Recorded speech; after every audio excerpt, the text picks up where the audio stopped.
The government is considering a radical new scheme to help first-time buyers by guaranteeing mortgages with a 1% deposit. Rishi Sunak and the Chancellor, Jeremy Hunt, are contemplating the plan to appeal to young voters struggling to get onto the property ladder. But experts say this is a short-term political fix and could backfire by pushing up house prices. Joining me now, mortgage expert Riz Malik.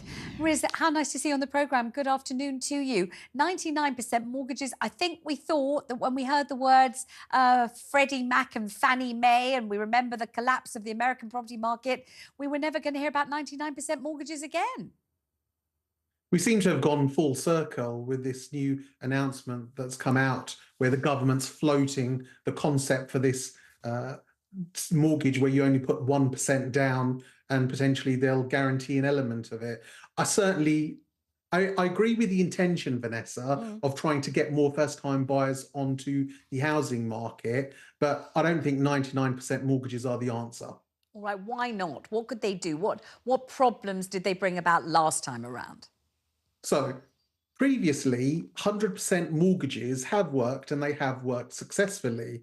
But Vanessa, at that time, the proportion of people's income that it took to buy a property wasn't at the same levels as it is at the moment. Right. If you look, especially where your studios are and where we are in London in the southeast, if you look at the multiples of the average person's salary that they would need to get on the housing ladder in the open market, the numbers just wouldn't stack up. So it may have worked previously with 100% mortgages and it would have helped previous generation get onto the ladder.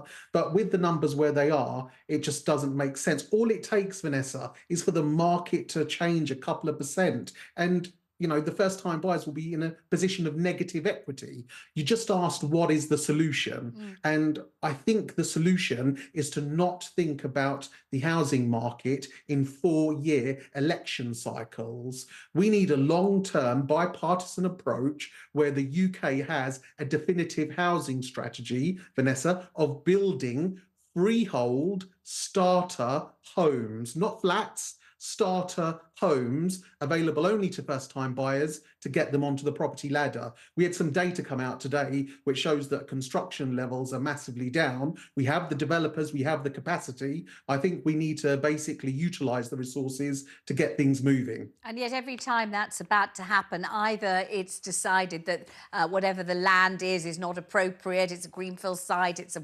Gravefield site, nobody can build any houses. Then there's the NIMBYism, not here, actually nowhere at all. Then there's a talk of cutting through the red tape so that it can all happen more quickly. Some of that red tape is impermeable, no one can ever cut through it. There's so much said about construction and building and so little building, isn't there? You feel as though no government for the last, 80 years has had the will.